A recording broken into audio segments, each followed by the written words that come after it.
నమస్కారం ఘంటారావానికి స్వాగతం. ముందుగా ప్రధానాంశాలు. తుఫాను వల్ల 5265 కోట్ల నష్టం వాటిల్లినట్లు అంచనా. త్వరలో నివేదికను సిద్ధం చేసి కేంద్రానికి పంపుతామన్న సీఎం. కృష్ణా జిల్లాలో దెబ్బతిన్న పంటలను పరిశీలించిన పవన్ కళ్యాణ్. ముందస్తు చర్యలతో నష్టం తీవ్రత తగ్గిందని వెల్లడి.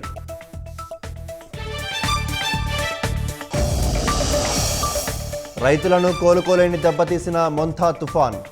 పెట్టుబడి కూడా రాదని ఆవేదన. ప్రభుత్వం ఆదుకోవాలని వినతి. అనకాపల్లి జిల్లాలో శారదా నది ఉగ్రరూపం. పూర్తిగా మునిగిన వైలోవా. ఇళ్లలోకి నీరు చేరి ప్రజలు తిప్పలు. ఉమ్మడి ఖమ్మం జిల్లాలో మున్నేరు బీభత్సం. జలదిగ్బంధంలో కాలనీలు, కొట్టుకుపోయిన కార్లు.